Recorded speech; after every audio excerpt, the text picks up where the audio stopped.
सलाम जेके और सलाम जेके की आज की नशरियात लेकर आपका मेज़बान इशफाक गौहर हाजिर खिदमत है।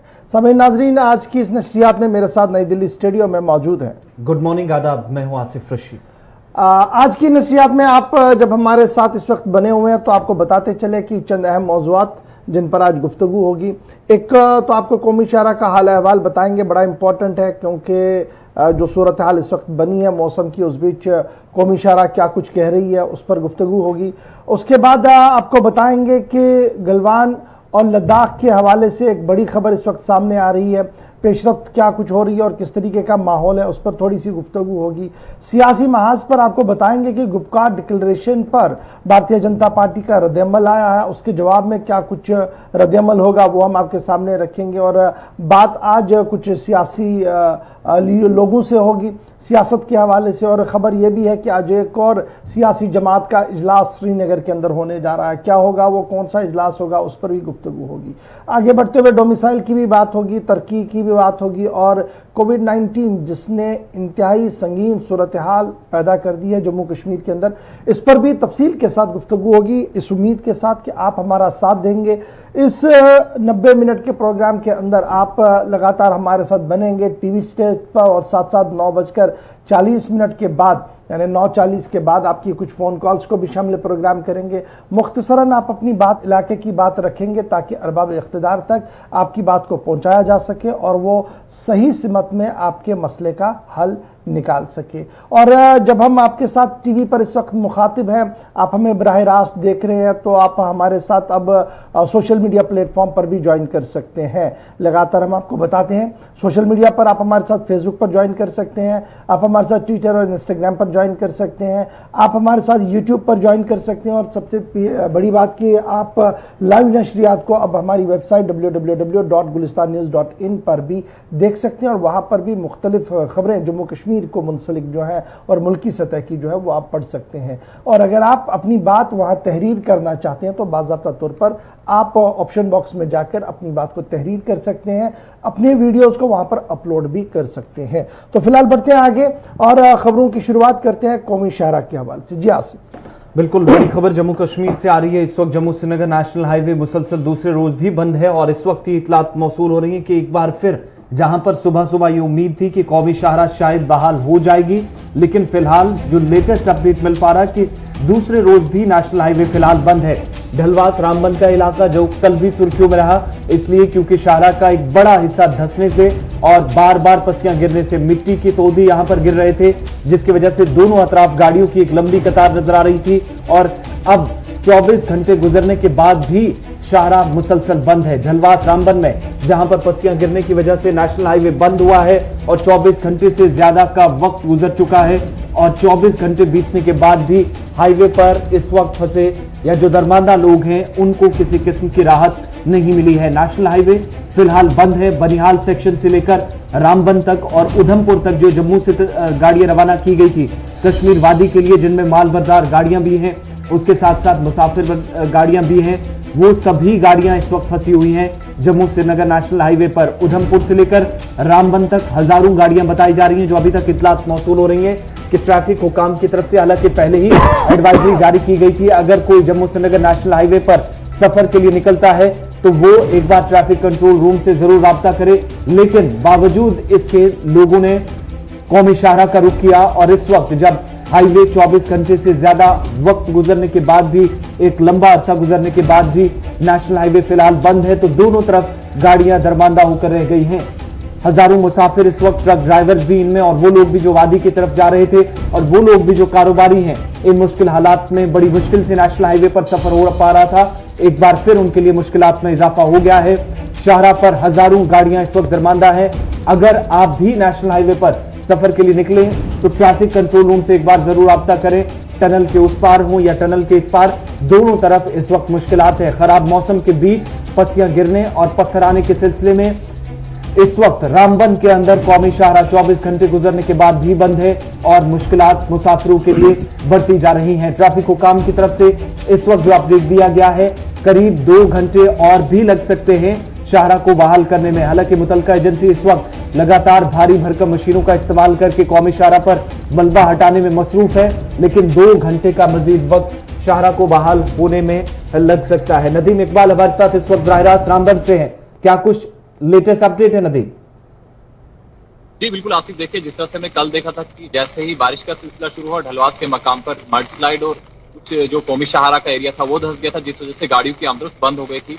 वहीं अगर अभी की हम बात करें तो अभी ढलवास के मकाम पर तो क्लियरेंस का काम चल रहा है, क्योंकि कल दिन में क्लियरेंस का काम नहीं चल पाया था। वहां पे प्रोटेस्टर्स थे क्योंकि ठीक लैंडस्लाइड के ऊपर एक बस्ती है जहां लगभग 35 से 40 घर हैं, तो उनमें कहीं दरारें पड़ी थी, कुछ डैमेज हुए थे घर। इनको आज रिहाइश के लिए कोई ठिकाना नहीं। एडमिनिस्ट्रेशन ने हालांकि पिछली बार उनसे ये तो यकीन दिलाया था उन्हें कि जरूर आपको रिहेबिलिटेट किया जाएगा, आपको जहां भी आप रहेंगे आपको रेंट पे किया जाए, लेकिन वो सब नहीं हुआ, तो उसको लेकर कल उन्होंने प्रोटेस्ट किया। अभी की हम बात करें, जहां तक हमारी ट्रैफिक हुकाम से बात हो पाई, तो उनका ये मानना है इस वक्त रोड क्लियरेंस का काम चल रहा है, और रोड क्लियरेंस का काम जिस तरह से 2 घंटे का ट्रैफिक हुकाम के मुताबिक जो टाइम लगेगा रोड क्लियरेंस में ढलवास के मकाम पर। लेकिन आसिफ, अभी की अगर मौसम की बात करें तो मौसम ने करवट बदली है। अगर देखें तो इस वक्त ढलवास के मकाम पर जो ट्रैफिक हुकाम की तरफ से रोड क्लियरेंस का काम स्टार्ट किया गया, लेकिन इसके साथ साथ हमें सोर्सेज से इतलात मिली है कि पंठ्याल के मकाम पर, जो पंठ्याल जहां मशहूर है क्योंकि वहां पे शूटिंग स्टोन होता है, तो अभी वहां पे शूटिंग स्टोन का सिलसिला शुरू हो गया है। एक तरफ अगर ढलवास के मकाम पर रोड को क्लियर किया जा रहा है, लेकिन दूसरी तरफ मौसम खराब होने की वजह से पंठ्याल के मकाम पर भी पत्थर गिरने का सिलसिला शुरू हो गया, जिस वजह से जो दरमानदा गाड़ियां हैं शायद जब तक मौसम साफ नहीं होगा। नदीम, कल हमने देखा था कि रात देर गए आपने रिपोर्ट की थी कि यकतरफा जो दरमानदा गाड़ियां जो है उन्हें इस ढलवास के मकाम पर चलने की इजाजत दे दी गई थी, तो फिर अचानक से दोबारा आज क्यों बंद?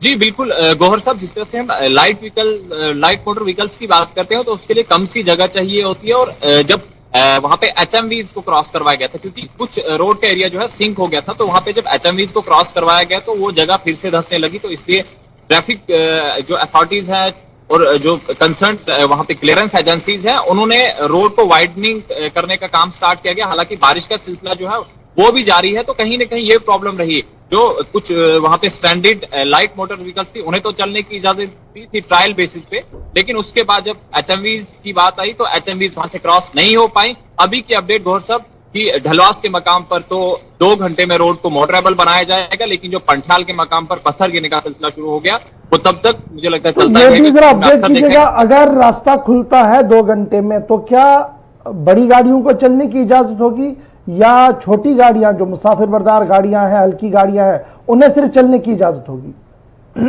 जी बिल्कुल गौर साहब, जिस तरह से ही रोड मोटरेबल होती है तो उसके बाद जो भी स्टैंडर्ड व्हीकल्स हैं, चाहे वो चनहनी में है, उधमपुर में है, चंद्रकोट में है, रामबन में है, रामसू में है, बानीहाल में है, उन्हें अपने अपने डेस्टिनेशंस की तरफ चलने की इजाजत दी जाएगी। कल जब हम देखते हैं तो मुकम्मल कल पूरे दिन ट्रैफिक बंद रहा था। ट्रायल बेसिस पे ढलवास के मकाम पर चंद पैसेंजर गाड़ियों को जो लाइट मोटर व्हीकल्स थी उन्हें छोड़ा गया था। आज का अपडेट यही रहेगा, रोड मोटरेबल होती है तो उसके बाद जो स्टैंडर्ड व्हीकल्स डिफरेंट प्लेसेस पे हैं उन्हें ही चलने की इजाजत दी जाएगी। जी बहुत बहुत शुक्रिया तफसीलात फराहम करने के लिए। जम्मू श्रीनगर नेशनल हाईवे बंद है और अभी भी इस वक्त मजीद वक्त लग सकता है। एक तरफ जहां पर ढलवास के मकाम पर पस्सियां गिरी है, जमीन का एक बड़ा जो शाहरा का कौमी शाहरा का एक हिस्सा है वो धंस गया है, यहां पर काम चल रहा है, तो दूसरी तरफ इस वक्त पंठ्याल के मकाम पर भी इतलात मौसूल हो रही है। जो हमारे नुमाइंदे भी ग्राउंड जीरो से बता रहे थे कि वहां पर भी पत्थर गिरने का सिलसिला शुरू हुआ है। लेकिन जब मौसम ने करवट बदली है तो अब आपको रियासी भी लिए चलते हैं, रामबन से थोड़ी दूर, जहां पर मौसम जैसे ही बदला तो तबाही देखने को मिली। रियासी में खाना बदोश घराने के 3 अफराद जाँ बहक हो गए और दौराने शब एक तोदा गिरने की जद में ये तीनों लोग आए, जिनमें एक खातून भी शामिल थी, और इस हादसे में कई मवेशी भी हलाक हुए। महोर रियासी का दूर दराज का इलाका, जहां पर ये माल मवेशी को लेकर अपनी मंजिल की तरफ जा रहे थे, लेकिन इस बीच जहां पर एक पत्थर के नीचे लोगों ने पनाह ले रखी थी, अचानक से तेज बारिशों का सिलसिला शुरू हुआ इस दूर दराज इलाके में, जहां तीनों लोग जिंदा दफन हो गए। कड़ी मुशक्कत के बाद दोपहर कल इंतजामिया की तरफ से पुलिस और मकामी लोगों की मदद से जब यहां पर मुश्तरका कार्रवाई हुई तो 3 लोगों की लाशें पत्थर के नीचे से बरामद की गई, लेकिन इस बीच उनके माल मवेशी को भी बचाया नहीं जा सका। चलिए, ये तो खबर थी जनाब कौमी शाहरा के हवाले से और कौमी शाहरा पर आए वाकयात के हवाले से। अब जरा बढ़ते हैं आगे। अब बात करते हैं line of actual control LAC की, क्योंकि LAC की जब हम बात करते हैं तो आपको याद होगा कि chief of the defence staff Bipin Rawat का बयान सबके सामने था कि अगर मुज़ाकरात नाकाम हुई तो उसके बाद फौजी ऑपरेशन ही एक वाहिद हल है। इस बीच काफ़ी ज़्यादा हलचल जो है वो देखने को मिल रही है। हिंदुस्तान के अंदर चीन के जो सफ़ीर है उन्होंने एक बार फिर मुज़ाकरात के हवाले से बातचीत की है और कहा है कि मुज़ाकरात के ज़रिए से मसले का हल जो है वो निकाला जा सकता है और जो कुछ गलवान के अंदर हुआ है वो इंतहाई अफसोसनाक है, लेकिन अपने मौक़िफ़ की तायीद दोबारा उनकी तरफ से की गई है।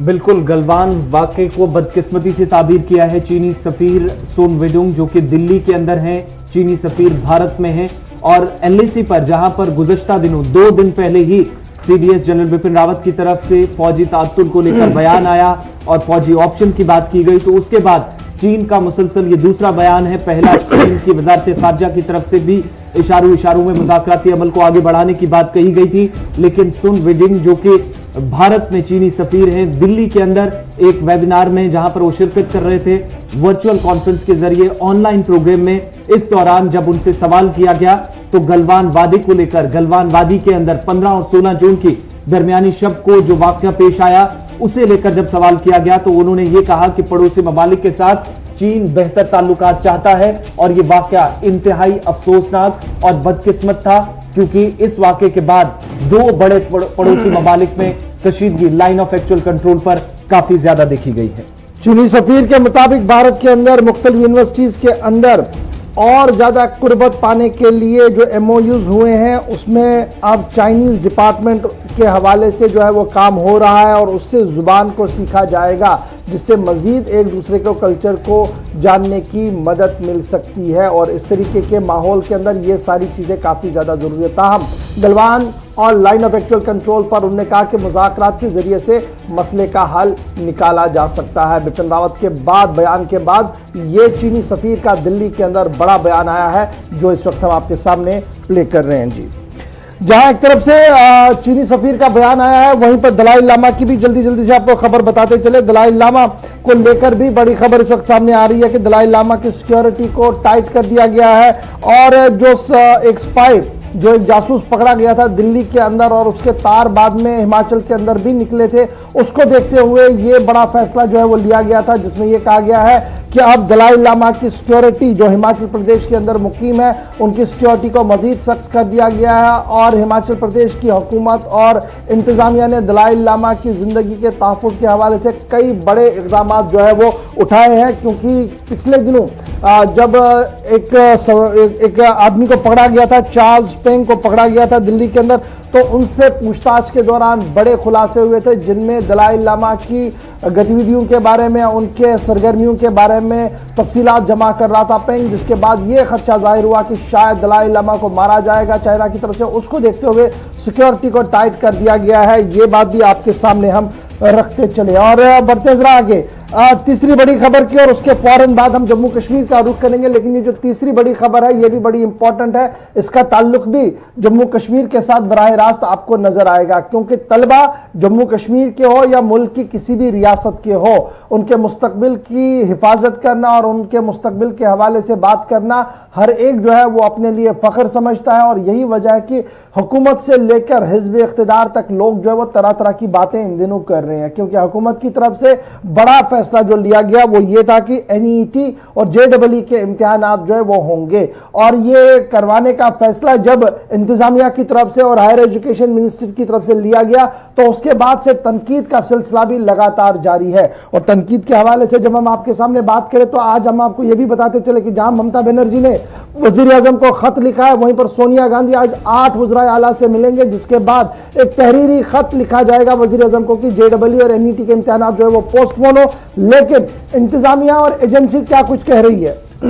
नेशनल टेस्टिंग एजेंसी ने एक बार फिर ऐलान किया है, जहां पर लगातार उम्मीदवारों की तरफ से, अलग अलग सियासी जमातों की तरफ से JEE नीट इम्तिहानात को 13 सितंबर के बजाय इसको मुलतवी करने का या इसको पोस्टपोन करने का बार बार मुतालबा किया जा रहा था। लेकिन इन सभी अटकलों पर, सभी सवालों पर ब्रेक लगाया है नेशनल टेस्टिंग एजेंसी ने एक स्टेटमेंट जारी करके, जिसमें यह कहा गया है कि JEE और नीट इम्तिहानात सितंबर के शेड्यूल के मुताबिक होंगे। इम्तिहानी मराकज की तादाद भी बढ़ा दी गई है, 570 से बढ़ाकर 600 के पार इस तादाद को कर दिया गया है।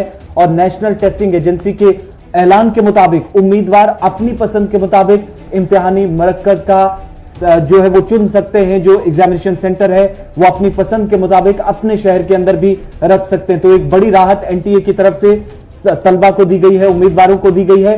लेकिन इस बात को भी साफ कर दिया है कि जो जेईई का मेन एग्जाम है 1 से 6 सितंबर तक जो पहले ही शेड्यूल तय कर दिया गया है उसके मुताबिक होंगे और नीट का इम्तिहान 13 सितंबर को होगा। इसमें कोई भी तब्दीली फिलहाल मुमकिन नहीं है। हिज़्ब इख्तिलाफ की तरफ से लगातार हुकूमत पर दबाव बनाया जा रहा है कि एनईटी और जेईई के इम्तिहानात जो है वो मौखर कराया जाए और इनकी तारीखों को टाल दिया जाए। ताहम एजेंसी का मानना है कि इम्तिहानात अपने मुकर्ररा वक्त पर होंगे। और हम आपको यह भी बताते चले, ममता बनर्जी की तरफ से तहरीरी खत पहले ही रवाना कर दिया गया और माना जा रहा कि आज ममता बनर्जी, सोनिया गांधी और दीगर कई और वज़राए आला आपस में मीटिंग भी करेंगे, जिसके बाद हुकूमत के सामने यह तजवीज़ रखी जाएगी कि कोविड-19 के बीच इम्तिहानात कराना इंतहाई गलत फैसला होगा और इसके संगीन नताइज जो है वो हमारे सामने हो सकते हैं। तो बड़ी बात, फिलहाल इम्तिहानात होंगे। सरकार का मानना है, हिज़्ब इख्तिलाफ लगातार इस बात पर बज़िद है कि इम्तिहानात को मुलतवी कराया जाए, क्योंकि कोविड-19 का कहर पूरे दुनिया के साथ साथ जम्मू कश्मीर समेत मुल्क की मुख्तलिफ रियासतों के अंदर भी इस वक्त है।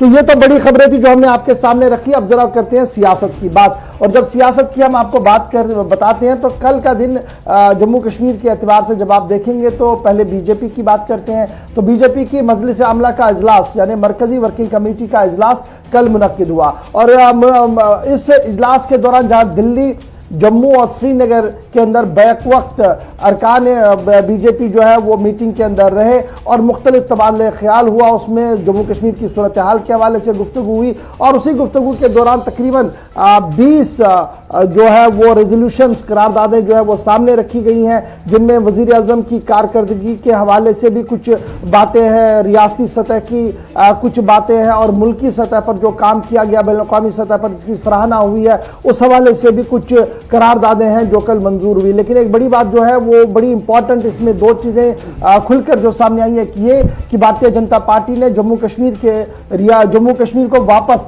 रियासत का दर्जा देने की मांग की है और साथ साथ रियासत के अंदर जमहूरी अमल को बहाल करने और साथ साथ चुनाव कराकर एक अवामी मुंतखबा हुकूमत को बनाने की मांग मरकज के सामने रख दी है। बीजेपी की करारदाद नंबर 2 और 3 ये थी। और उसके साथ साथ कल जब रिएक्शनों का सिलसिला आया तो भारतीय जनता पार्टी कश्मीर और भारतीय जनता पार्टी जम्मू के मुख्तलिफ लीडरों की तरफ से बयानात जारी किए गए, जिन बयानों में कहा गया कि गुपकार डिक्लेरेशन जो है ये दरअसल शेख चिल्ली के ख्वाबों के बराबर है। और यहां तक भी कहा गया कि ये जो गुपकार डिक्लेरेशन के सिग्नेचरीज है वो दरअसल एक उस मंसूबे को अमली जामा पहना रहे हैं जो मंसूबा पाकिस्तान और पाकिस्तान के जेर इंतजाम कश्मीर के अंदर रहने वाले लोग कर रहे हैं और उन्हीं के खाकों को रंग भरने के बराबर है। ये बीजेपी का ऑफिशियल स्टैंड इस पर आया है। इस पर जरा गुफ्तगू करते हैं, हमारे साथ कुछ मेहमान ज्वाइन करेंगे जी। फिलहाल चूंकि जब बीजेपी की हम बात करते हैं, मीटिंग हुई तो कांग्रेस का भी इजलास कल श्रीनगर के अंदर मुनक्किद हुआ था, जिसमें जम्मू कश्मीर और की सूरत हाल के हवाले से पार्टी के अंदरूनी मामलात पर भी गुफ्तगू हुई है। हमारे साथ इस वक्त सुरिंदर सिंह चन्नी साहब जनरल सेक्रेटरी है प्रदेश Congress committee union territory Jammu Kashmir के। बहुत बहुत शुक्रिया जी ज्वाइन करने के लिए। फटाफट से सर आपसे जो रिएक्शन लेना चाहेंगे वो ये है कि इस डिक्लेरेशन, तजम्मुल को भी आप देख पा रहे हैं, शुक्रिया तजम्मुल ज्वाइन करने के लिए। थोड़ी देर में आपके पास लौट रहा हूं। सुरिंदर हमारे साथ इस वक्त पहले फोन लाइन पर है जी।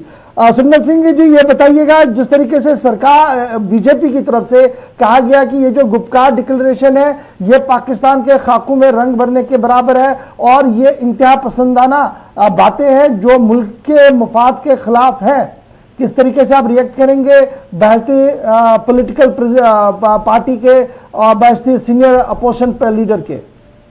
देखिए गवर्नर साहब, बहुत बहुत शुक्रिया आपका। मैं आपको एक बात बताऊं कि गुपकार डिक्लेरेशन जब हुआ था, ये हुआ था अपना इसको 370 को हटाने से पहले 2 दिन, और इसमें एक प्री स्टेटस को के लिए सारी पार्टी जो थी वो इकट्ठी हुई थी और उन्होंने इसके खिलाफ लड़ने के लिए उन्होंने कहा कि हम 370 को हटने नहीं देंगे। उसकी वही एक कड़ी थी। लेकिन उसके बाद 2 दिन के बाद ये सारी चीज जो थी वो 370 भी हट गया, 35 भी हट गया और उसके हटने के साथ साथ फिर पूरा अभी 1 साल के बाद हम लोगों की पॉलिटिकल मूवमेंट जो है वो स्टार्ट हुई।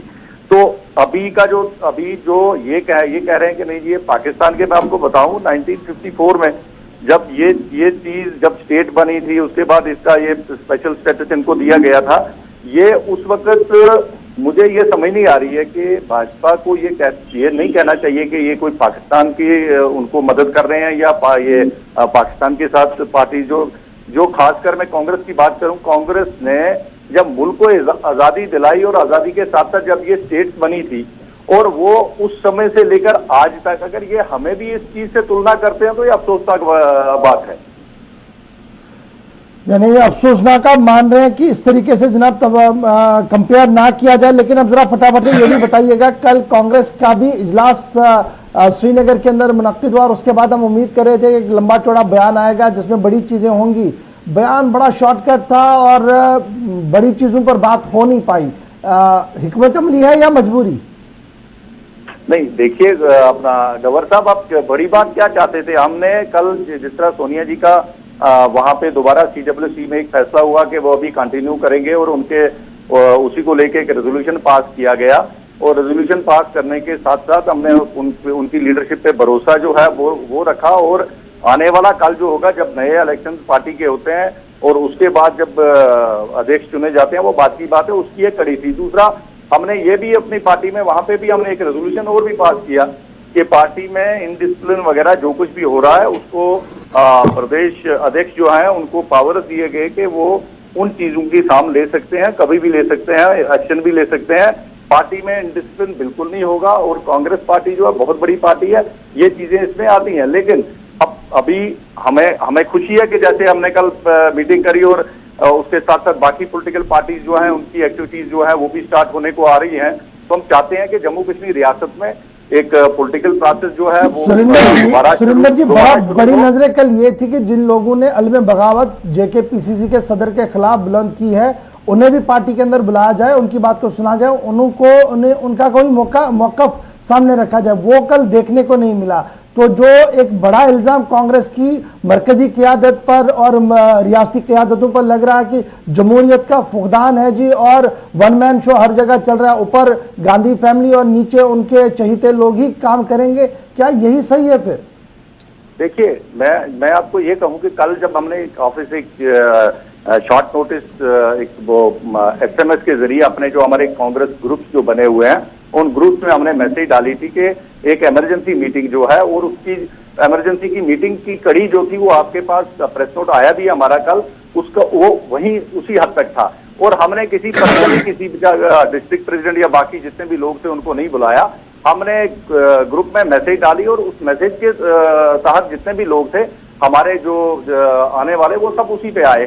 तो अब अगर कोई नहीं आया या कोई कह रहा है कि नहीं जी अब आपको ये मालूम है कि घर के कमरों में बैठ के सियासत नहीं होती है गवर साहब। बाहर निकल के अगर कोविड को फेस करना है, अगर पॉलिटिकल प्रोसेस को शुरू करना है तो कमरों में बैठ के सियासत नहीं होती है, बाहर फील्ड में आना पड़ता है। चलिए जी, बहुत शुक्रिया सर। बाहर निकलकर सियासत होती है और हमें कांग्रेस को पाकिस्तान के साथ तुलना करना सही नहीं है। सही तजम्मुल ये जिस तरीके का कल बीजेपी की तरफ से रेजोल्यूशंस आए हैं, तकरीबन 20 से ज्यादा करारदादें थी जिनमें रियासत को दर्जा वापस दिया जाए जी, चुनाव करवाए जाए और फिर गुपकार डिक्लेरेशन पर भी 2-3 बातें जो है वो कही गई है। बाय एंड लार्ज आप किस तरीके से इसको देख रहे हैं और जो कश्मीर सेंट्रिक पार्टियां हैं बीजेपी की इतनी सख्त मुखालफत का कितना फायदा उन्हें मिल सकता है? गौर साहब बहुत बहुत शुक्रिया, आसिफ साहब आपका भी बहुत बहुत शुक्रिया। जम्मू कश्मीर में भारतीय जनता पार्टी की जो रणनीति है, स्ट्रेटजी है, हिकमत अमली है, वो हमेशा कहीं ना कहीं हमसाय मुल्क के आसपास ही रहती है। चाहे मरकज में कोई भी बड़ा पॉलिटिकल इनिशिएटिव लेना हो, जम्मू कश्मीर में एक सियासी लीडरान जम्मू कश्मीर के सबसे बड़े सियासी कद के सहन में जमा हुए, इसे पाकिस्तान के साथ जोड़ना मुझे लगता है कि थोड़ी सी जाती है। हाँ, जम्मू कश्मीर की मेन स्ट्रीम लीडर पार्टियां जो है या लीडरान जो हैं उनका वजूद भी कहीं ना कहीं जम्मू कश्मीर में पाकिस्तान के साथ बातचीत, नई दिल्ली और इस्लामाबाद के बीच में डायलॉग, मिलिटेंटों के साथ बराह रास्त बातचीत, हुर्रियत कॉन्फ्रेंस के साथ बातचीत, लेकिन ये जम्मू कश्मीर के मेन स्ट्रीम पार्टी का कंपल्शन है। लेकिन जिस अंदाज से कल रेजोल्यूशन या करारदादें जो पास की गई इस पूरे दिन चले इजलास के बाद, जिस तरह से भारतीय जनता पार्टी ने स्टेटहुड की बात की, भारतीय जनता पार्टी इंतखाबात बहुत जल्द कराने की बात की ताकि अवामी नुमाइंदे जो हैं अवाम की दहलीज तक पहुंच सके। लेकिन पाकिस्तान के साथ गुपकार डिक्लेरेशन को रीजनल पार्टीज को जोड़ना मुझे लगता है कि उनकी कुर्बानियों के तहत मुझे लगता है बहुत ज्यादा ज्यादती होगी। कितने ही नेशनल कॉन्फ्रेंस, पीडीपी, कांग्रेस और बाकी पार्टियों के लीडरान जो है मिलिटेंसी के इस दौर में मारे गए और कितने ही लीडरान ने बहुत ज्यादा कुर्बानियां दी और तिरंगा को 26 जनवरी, 15 अगस्त और बकिया दिनों में ऊंचा रखा। मुझे लगता है कि भारतीय जनता पार्टी, एक तो रविंद्र रैना जी ने पहले बयान दिया था कि गुपकार डिक्लेरेशन की कोई इफादियत, कोई क्रेडिबिलिटी, कोई साख नहीं है, लेकिन उसके बाद जिस तरह से भारतीय जनता पार्टी लम्हा ब लम्हा पाकिस्तान की तरफ इशारा करते हैं और रीजनल पार्टीज को उनके साथ जोड़ते हैं, मुझे लगता है कि बहुत ज्यादती है। लेकिन रीजनल पार्टीज को भी अपनी पोजीशन और अपना जो क्रेडिबिलिटी है उसको क्लियर करना होगा। जब इंतखाबात आते हैं तो कहीं ना कहीं आपको याद होगा कि गुपकार डिक्लेरेशन को बीजेपी क्यों पाकिस्तान के साथ जोड़ता है। आपको याद होगा क्या बीजेपी और पीडीपी के गठबंधन में मुफ्ती मोहम्मद सईद ने वज़ीर आला बनते वक्त जम्मू में प्रेस कॉन्फ्रेंस में पाकिस्तान का शुक्रिया अदा नहीं किया था? क्या उस वक्त जो डिक्लेरेशन बीजेपी पीडीपी का था क्या वो अनसुली नहीं था? क्या नॉर्थ पोल और साउथ पोल के मिलने के बाद आज आपको याद आया कि जब गुपकार डिक्लेरेशन में कांग्रेस, पीडीपी, नेशनल कॉन्फ्रेंस समेत कमोबेश छोटी बड़ी 6 पार्टियां जो हैं वो एक साथ इकट्ठा होकर 370 के हवाले से अपने ही मुल्क के सामने कुछ चीजें रख रही है या अपने प्राइम मिनिस्टर, अपने होम मिनिस्टर, अपने प्रेसिडेंट, वाइस प्रेसिडेंट से किसी चीज का तकाजा करते हैं। तजम्मुल, एक चीज और भी यहाँ पर जानना चाहेंगे, क्योंकि कल मीटिंग में जब करारदाद मंजूर की गई तो एक बात और भी रखी गई कि पॉलिटिकल प्रोसेस बिना किसी ताखिर के शुरू किया जाए।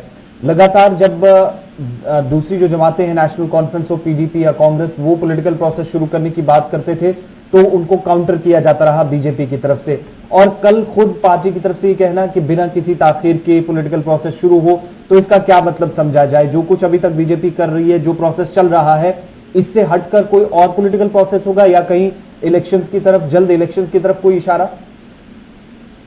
देखिए आसिफ रशीद, जब हम बीजेपी के इस बयान की बात करते हैं वो मुतालबा किससे करते हैं? ये एक नज़्म ज़ब्त होता है और डिसिप्लिन पार्टी का होता है कि आप भले ही मरकज में इक़्तिदार में हैं लेकिन जम्मू कश्मीर में आप पार्टी लेवल पर कुछ चीजें रख सकते हैं ताकि पार्टी पार्टी रहे और पावर रहे। इन दो चीजों को मिलाना बहुत खतरनाक अमल होता है। बीजेपी ये क्लियर करना चाहती है कि जम्मू कश्मीर में, अगर आपको याद होगा, बीते महीनों में उनकी तरफ से एक स्टेटमेंट आया जिसमें एडमिनिस्ट्रेशन को जवाबदेह बनाने के लिए मुतालिबा रखा गया था, यानी हुकूमत उनकी थी और बीजेपी फिर भी एडमिनिस्ट्रेशन से जवाबदेही का मुतालबा करती थी। बीजेपी दो बातें क्लियर करना चाहती है। हम जम्मू कश्मीर की बात करते हैं बीजेपी की, सेंट्रल गवर्नमेंट में उनके नुमाइंदे हैं, उनके मुशीर हैं, उनके वजीर हैं, डॉक्टर जतिंदर सिंह जी हैं, बकिया लोग हैं, लेफ्टिनेंट गवर्नर और बकिया लोगों से मुलाकातें भी होती है। लेकिन दो चीजों पर बीजेपी जो है वो जम्मू कश्मीर से ये बातें रखना चाहते हैं, एक तो इंतखाबात, दूसरा स्टेटहुड। अगर स्टेटहुड की वापसी हो, बीजेपी ही मुतालबा करे, बीजेपी ही रिवोक करे ऑर्डर को, बीजेपी ही इसको इम्प्लीमेंट करे, यानी क्रेडिट भी अपना चाहे और आवाजें भी अपनी उठे। असेंबली इंतखाबात कराना बीजेपी का कंपल्शन है। देखें जम्मू में, कश्मीर में बहरहाल हालात आप पाकिस्तान के साथ का मवाजना करें, मिलिटेंसी के साथ करें, 4G के साथ करें, लेकिन जम्मू में बीजेपी इस वक्त कहीं ना कहीं कुआं और खाई के मिज़दाक अपनी जिंदगी गुजार रहे हैं। एक तो जम्मू में आप इलेक्शन नहीं करा सके, बीजेपी चाहती है कि इलेक्शन हो और इस वक्त मौका है इससे पहले कि गुपकार डिक्लेरेशन के कहीं आप और तो हमारे साथ बने रहिएगा क्योंकि बराबर गुपकार डिक्लेरेशन की बात हो रही है। तो जिस तरीके से आपने भी कहा, बड़ी इंपॉर्टेंट चीजें जी इसमें थी। एक ये था कि कॉन्स्टिट्यूशनल सेफ गार्ड हो, 37035A का सेफ गार्ड हो और किसी भी तरीके से ट्राइफरकेशन, क्योंकि उस वक्त सबके सामने यह था कि शायद ट्राइफरकेट किया जाएगा, जम्मू कश्मीर और लद्दाख को ट्राइफरकेट किया जाएगा। शायद किसी के जहन में भी ये नहीं था कि लद्दाख अलग होगा और जम्मू कश्मीर एक होगा। उन सभी चीजों को लेकर उस वक्त ये बातचीत हुई थी और फिर एक जॉइंट डिक्लेरेशन जी वो सामने आया था जिसमें ये सारी चीजें जो कही गई थी। अब खबर ये आ रही है कि जब गुपकार डिक्लेरेशन 2 सामने आया, जिसमें सिग्नेटरी के तौर पर फारूक अब्दुल्ला साहब, सिग्नेटरी के तौर पर महबूबा मुफ्ती साहिबा की पार्टी, उसके साथ साथ CPIM और कांग्रेस के नाम आए और पीपल्स कॉन्फ्रेंस का नाम आया, तो ये कहा गया कि ये फारूक अब्दुल्ला का जो 4 अगस्त 2020 को मीटिंग थी वो हो नहीं पाई। उसके बाद उन्होंने जाती कोशिशें की और जाती कोशिशों का नतीजा ये आया कि गुपकार डिक्लेरेशन 2 सामने आया। और बड़ी खबर जो इसमें इस वक्त सामने आ रही है, श्रीनगर में भी आज इजलास है जम्मू कश्मीर अपनी पार्टी का, इसमें बाद में आएंगे, लेकिन जम्मू कश्मीर नेशनल कॉन्फ्रेंस के हवाले से भी बात कर लेते हैं क्योंकि एक और खबर ये आ रही है कि जहां पर मीटिंग्स का दौर इस वक्त श्रीनगर के अंदर हम देख रहे थे इशफाक, लेकिन जुनूबी कश्मीर के अंदर भी कुछ हलचल नेशनल कॉन्फ्रेंस के खेमे के अंदर गुज़श्ता 24 से 48 घंटों में देखने को मिली। हसनैन मसूदी साहब हमारे साथ ज्वाइन करेंगे थोड़ी देर में, बड़ा इंपॉर्टेंट उनके साथ डिस्कशन होगा क्योंकि खबर आ रही है कि हसनैन मसूदी साहब की घर पर एक मीटिंग हुई है और उस मीटिंग के दौरान ही यह मामला सामने आया कि दोबारा गुपकार डिक्लेरेशन 2 जो है वो सामने लाया जाए और बाज़ाब्ता तौर पर मशावरत की गई और मशावरत फारूक अब्दुल्ला के कहने पर हुई, जिसमें महबूबा मुफ्ती को ऑन लूप लिया गया, गुलाम अहमद मीर जो कांग्रेस के हैं उनको ऑन लूप लिया गया, मोहम्मद यूसुफ तारागामी को ऑन लूप लिया गया और जब गुपकार डिक्लेरेशन 2 का तहरीर हुआ तो वो सज्जाद गनी लोन ने अपने कलम से तहरीर करवाया है। इस तरीके की बातें जो वो सामने आ रही है और हसनैन मसूदी साहब की घर पर यह मीटिंग हुई है। तो बड़ा इंपॉर्टेंट यह है कि जिस तरीके से मीटिंग्स हुई और कहा गया कि काफी टाइटली रखा गया और किसी को भी पता नहीं लगा कि यह मीटिंग कब होनी है, कैसे होनी है, और फारूक अब्दुल्ला ने यह मीटिंग जो है वो अरेंज करवाई और यह कहा गया कि फारूक अब्दुल्ला जो है वो आगे बढ़ते रहेंगे और इसको आगे लेते चलेंगे। अब खबर यह भी है कि फारूक अब्दुल्ला ने कल यह बात कही है कि गुपकार डिक्लेरेशन को वो पार्लियामेंट के अंदर बहस के लिए तैयार है और उसको वो पार्लियामेंट के सामने रखेंगे कि किस तरीके से बीजेपी इसको कह रही है कि ये एंटी नेशन है जबकि ये सारा कुछ कानून के दायरे में है।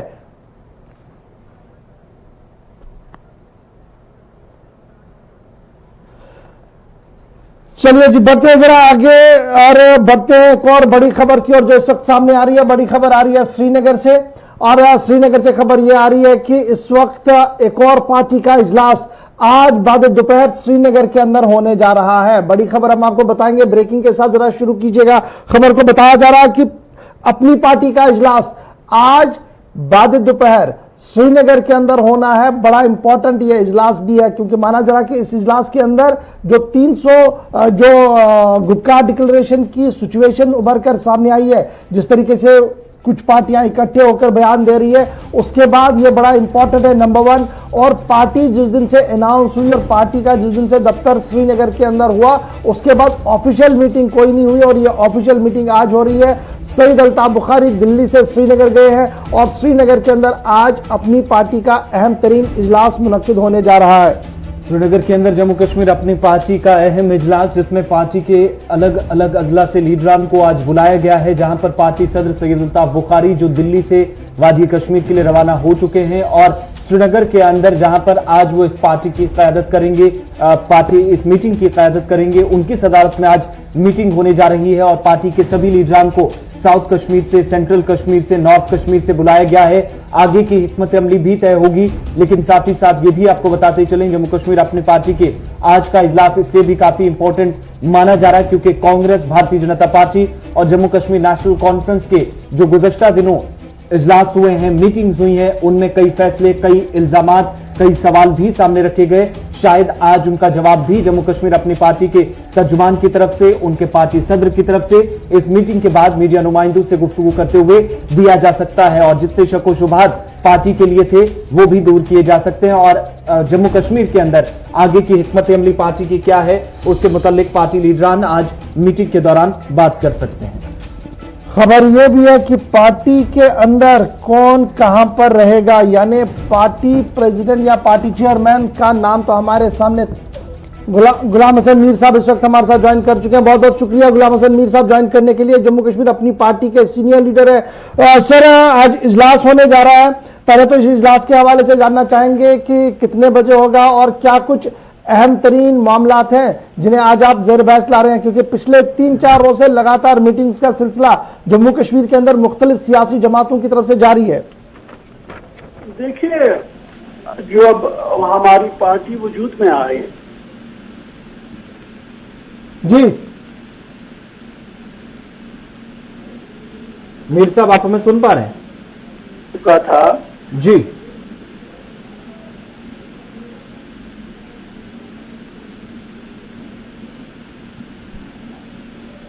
चलिए कोशिश करेंगे दोबारा मीर साहब से ज्वाइन करने की क्योंकि आवाज ब्रेक हो रही है और मीर साहब हम आपको सुन नहीं पा रहे हैं। दोबारा कोशिश करेंगे आपसे बात करने की।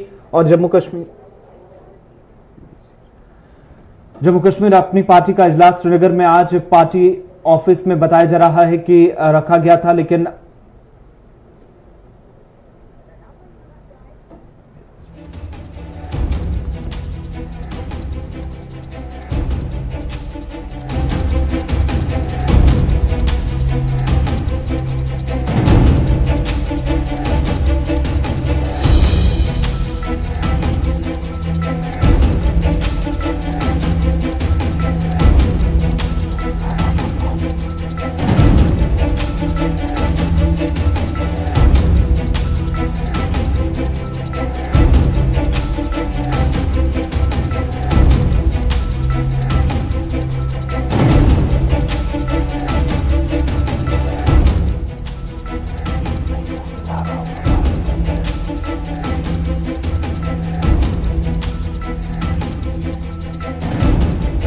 राष्ट्र अपनी पार्टी का इजलास आज बाद दोपहर श्रीनगर के अंदर मुनक्किद होने जा रहा है। सईद अल्ताफ बुखारी पार्टी चेयरमैन इसकी सदारत करेंगे। माना जा रहा है कि गुपकार डिक्लेरेशन के बाद यह इजलास काफी अहमियत का हामिल है। इनर पार्टी सर्कल से जो हमारे पास खबर है, जरा से जो हमारे पास खबर है, पार्टी के खदोखाल को भी वाजिया किया जाएगा कि कौन आदमी कहां पर रहेगा, क्योंकि पार्टी के अंदर सिर्फ अभी एक ही आदमी नॉमिनेटेड है। उसके बाद जितने भी पोस्ट हैं वो अभी क्लियर नहीं किए गए हैं। माना जा रहा है कि आज वो भी क्लियरेंस हो सकती है और कल तक उसकी हतमी लिस्ट हमारे सामने होकर। साथ साथ जम्मू कश्मीर के अंदर जो सियासी गहमा गहमी चल रही है, इस बीच अपनी पार्टी का रोल और अपनी पार्टी किस तरीके से आगे बढ़ेगी, इस पर भी तबादले ख्याल जो है वो किया जाएगा। इस तरीके की खबरें जो है वो सामने आ रही है। यानी लगातार पिछले 3 दिन से जब आप देखेंगे, पहले नेशनल कॉन्फ्रेंस का इजलास हुआ, फिर हमने देखा बीजेपी और कांग्रेस का इजलास हुआ, फिर कुछ और छोटी रीजनल पार्टीज का छोटे इजलास वहां पर देखने को मिले, और आज एक और रीजनल पार्टी का इजलास भी श्रीनगर के अंदर होने जा रहा है। जम्मू कश्मीर अपनी पार्टी का इजलास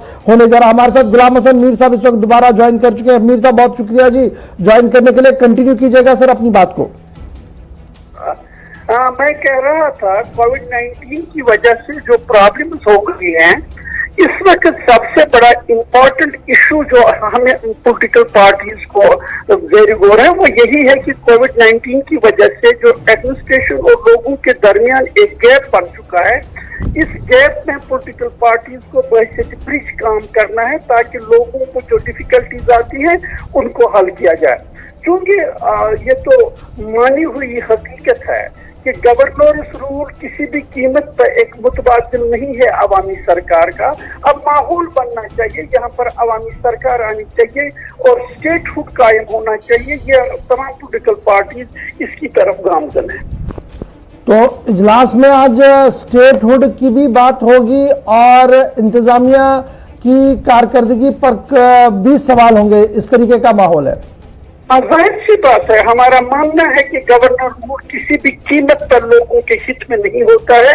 अवामी सरकार का वजूद होना चाहिए और स्टेटहुड तो लाजमी है। जम्मू कश्मीर के लोगों को बेइज्जत कर दिया गया है, कम से कम इतना तो हो जाए। ठीक है, जितना 5 अगस्त को हुआ बहुत गलत हुआ, हम ये मानते हैं, लेकिन कम से कम फिलहाल तो स्टेटहुड दीजिए। दूसरी बातों के बारे में भी सोचा जा सकता है, लेकिन पहले तो स्टेटहुड रेस्टोर होनी चाहिए। आमिर साहब ये भी बताइएगा कि पार्टी इंफ्रास्ट्रक्चर और पार्टी स्ट्रक्चर के बारे में भी बातें हो रही है कि आज हतमी चुनाव बातचीत के बाद चेहरे सामने रखे जाएंगे। एक तो इस पर भी थोड़ी सी बात कीजिएगा, क्या ये मुमकिन है, आज हो सकता है? और दूसरा जो बड़ा इंपॉर्टेंट इश्यू है वो ये है कि ब्रिज प्रेरोगेटिव पार्टी ने प्रेसिडेंट को दिया है, वो किसी भी वक्त किस शख्स को क्या जिम्मेदारी डालना चाहते हैं जिम्मेदारी डालेंगे। इसमें कोई ऐसी बात नहीं है, ये पार्टी प्रेसिडेंट का प्रेरोगेटिव। क्या आप मानते हैं कि पॉलिटिकल पार्टीज के लिए स्पेस है, जिस तरीके से आप कह रहे हैं कि ब्रिज को गैप करना है, जी जो दूरियां हैं उन्हें खत्म करना है, अवाम और इंतजामिया एक पेज पर हो?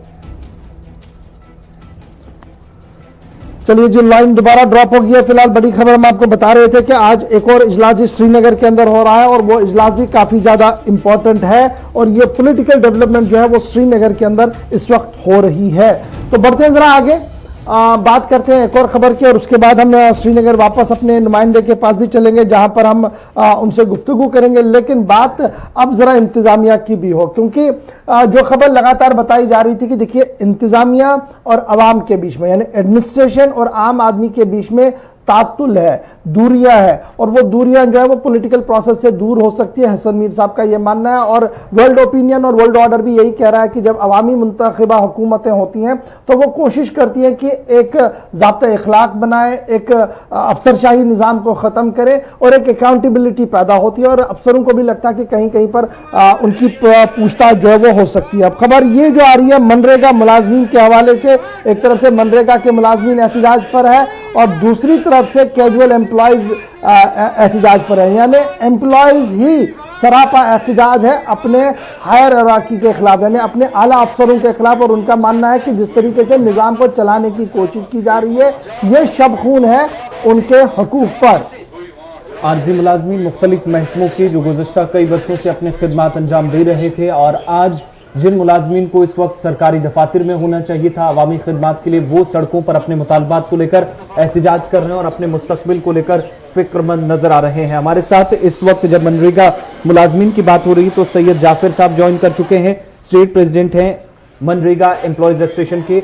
बहुत शुक्रिया सईद जाफर साहब ज्वाइन करने के लिए, जो अभी तक आपसे मुतालबात रहे हैं। कल 12वां दिन था, एहतजाज लगातार चल रहा है। कहां तक ये मामला पहुंचा अभी तक, और इंतजामिया से कोई अभी तक बातचीत हो पाई हो सभी मामला को लेकर जो मुतालबात मुलाजमीन के हैं? देखिए, सबसे पहले तो आपका शुक्रिया कवरेज के लिए। मैं ये वाज़ह कर देना चाहता हूं कि all MG NREGA employees association 4500 employees पर मुश्तमिल है जी। साल से हम कॉन्ट्रेक्चुअल बेसिस पे काम कर रहे हैं। जहां तक गवर्नमेंट से राब्ते का सवाल है, ऑनरेबल एलजी सर को यहाँ की बहुत सारी डेपुटेशन, जिनमें बीडीसी जो काउंसिल के एग्जीक्यूटिव मेंबर्स हैं, अभी एक्स मिनिस्टर्स और अवाम मीडिया के जरिए ये बता चुकी है, मेमोरेंडम में सबमिट कर चुके हैं कि मनरेगा एम्प्लॉयज की प्रोटेस्ट की वजह से अवाम सफर कर रही है जी। चूंकि हमारा जो है रूरल एरिया में एक लाइवलीहुड चलाने का रोल है बहुत बड़ा, तो जहां तक सरकार को राब्ता करने का सवाल है तो बहुत सारे जरिए से सरकार को राब्ता कर चुके हैं हम। ये जावर साहब बताइएगा कि बुनियादी मामला जो है वो क्या कुछ है, और सरापा एहतजाज होने का मकसद क्या है दोबारा से, क्योंकि इससे पहले भी बहुत बार हमने देखा कि मनरेगा एम्प्लॉयज सड़क पर आए एहतजाज उनने क्या, आज के एहतजाज का बुनियादी मकसद क्या कुछ है? देखिए, मैं वाज़ह कर देना चाहता हूं, 2005 में यहाँ पे मनरेगा लॉन्च हुआ, 2007 से यहाँ पे एम्प्लॉयज को इसमें ड्यू प्रोसीजर से अपॉइंट करना शुरू किया गया, और अब चूंकि 13 साल गुजरने के बाद सरकार के पास कोई कॉम्प्रहेंसिव पॉलिसी नहीं है एमजी नरेगा एम्प्लॉयज के लिए, और जब हम इनको अप्रोच करते हैं तो ये लोग बोल रहे हैं कि आप कॉन्ट्रेक्चुअल बेसिस पे तैनात किए गए थे। लेकिन बदकिस्मती की बात यह है कि हम डिपार्टमेंट के सारे सेक्टर्स में काम कर रहे हैं, ख्वाह वो स्टेट गवर्नमेंट की सेंट्रल स्पॉन्सर्ड स्कीम्स हों, जिनमें कोई 9 तरह की स्कीमें आती हैं, और या वो रियासती सतह के कोई प्रोग्राम हो, जैसा भी कहीं पर भी स्टेट में डिपार्टमेंट को चलाने के लिए गवर्नमेंट की एक्टिविटीज को ग्राउंड जीरो पे मुनक्कद करने के लिए जरूरत पड़ती है, तो मनरेगा स्टाफ सबसे पहले उसमें शामिल होता है और सबसे पहले हमसे काम किया जाता है। ये बात आपकी सही है कि हर जगह पर मनरेगा स्टाफ का एक मेजर रोल जो है वो बनता है, ब्लॉक डेवलपमेंट को लेकर, विलेज डेवलपमेंट को लेकर, तहसील डेवलपमेंट को लेकर बड़ा इंपॉर्टेंट रोल है। लेकिन जब तकरीरियां हुई थी तो क्या उस वक्त ये नहीं कहा गया था कि जनाब ये आरजी है, कॉन्ट्रैक्ट पर है, जब चाहे सरकार कॉन्ट्रैक्ट खत्म कर सकती है? क्या उसमें ये शिक लिखी गई है? जी नहीं, वहां पे ये लिखा गया है कि आपको को टर्मिनेंस में स्कीम से लिंक्ड अपॉइंट किया गया है, जब तक स्कीम चलेगी आप चलेंगे। लेकिन ये मनरेगा के लिए है कि अगर सरकार हमसे खाली मनरेगा का काम लिए होती तो हमें कोई इतराज नहीं था। सरकार में इस वक्त हम डिपार्टमेंट के हर एक्टिविटी का हिस्सा बन चुके हैं, और हमारा कॉन्ट्रैक्ट एक्सटेंशन सिस्टम खत्म किया है सरकार ने। उन्होंने हमें ऑटो कंटिन्यूएशन से अभी तक आगे बढ़ा रहे हैं, और उसके बाद हमारे डिपार्टमेंट ने हमारा एक एब्जॉर्प्शन का प्रपोजल बनाया हुआ है। हमारे डिपार्टमेंट को, डिपार्टमेंट ऑफ रूरल डेवलपमेंट को हमारी जरूरत है। ये डिपार्टमेंट का कहना है, जेएंडके गवर्नमेंट का कहना है, अवाम। तो ये बताइएगा जाफर साहब, पिछले दिनों आपको याद होगा चीफ सेक्रेटरी साहब ने एक डिटेल इंटरव्यू दिए थे। उस इंटरव्यू में इसका जिक्र था कि बहुत शर्म आती है जब हम फाइलों को देखते हैं और किस तरीके से लोगों को धोखा देकर मनरेगा स्कीम में अपॉइंट किया गया और उन्हें कहा गया कि आपको नौकरियां दी गई। ये तो मेरे ख्याल से from the top to bottom सबको पता था कि क्या कुछ होने वाला है आगे। देखिए, मैं साहब के रिमार्क्स की तरफ ये तो वही बेहतर जानते हैं, लेकिन मैं एक प्रोसेस का उनको याद दहानी देना चाहता हूं कि डिपार्टमेंट ऑफ रूरल डेवलपमेंट ने 1 साल पहले जम्मू कश्मीर के 22 अजला, क्योंकि पहले स्टेट हुआ करता था, 22 अजला से डिपार्टमेंट ने इंफॉर्मेशन मांगी है एम्प्लॉयज की, जिसको डीपीपी डिस्ट्रिक्ट प्रोग्राम कोऑर्डिनेटर्स ने सर्टिफाई करके दिया है कि 4017 एम्प्लॉयज जेन्युइन तरीके से ड्यू प्रोसीजर फॉलो करने के बाद अपॉइंट किए गए। जी, तो मेरी राय है, आपके जरिए से मैं चीफ सेक्रेटरी साहब को बता देना चाहता हूं कि सेक्रेटरी रूरल डेवलपमेंट को यह बताया जाए कि जो आपने इंफॉर्मेशन कलेक्ट की है, मेरे पास उसकी कॉपीज मौजूद हैं, वो जरा वो फाइल ले जाए वहां पे, और चीफ सेक्रेटरी साहब को पता चले कि कितने हाईली क्वालिफाइड और स्किल्ड यूथ यहाँ पे 13 साल से अपना फ्यूचर गंवाए हुए हैं। अब सईद जाफर साहब, एक और बड़ा इंपॉर्टेंट इशू है जी, वो ये है यूनियन टेरिटरी जम्मू कश्मीर के बाहर जो मनरेगा स्कीमों के तहत या स्टेट स्पॉन्सर्ड स्कीम और मनरेगा स्कीम को मर्ज करके जो कुछ चलाया जा रहा है, चाहे पंजाब की बात करें, उत्तरांचल की बात करें, उत्तराखंड की बात करें या जो दिल्ली की बात करें, तो वहां पर किस तरीके से उन लोगों को ट्रीट किया जा रहा है? क्या वो परमानेंट स्टाफर के तौर पर है या वैसे ही कॉन्ट्रैक्चुअल की बुनियाद पर वहां पर उन्हें रखा गया है? किस तरीके का माहौल है?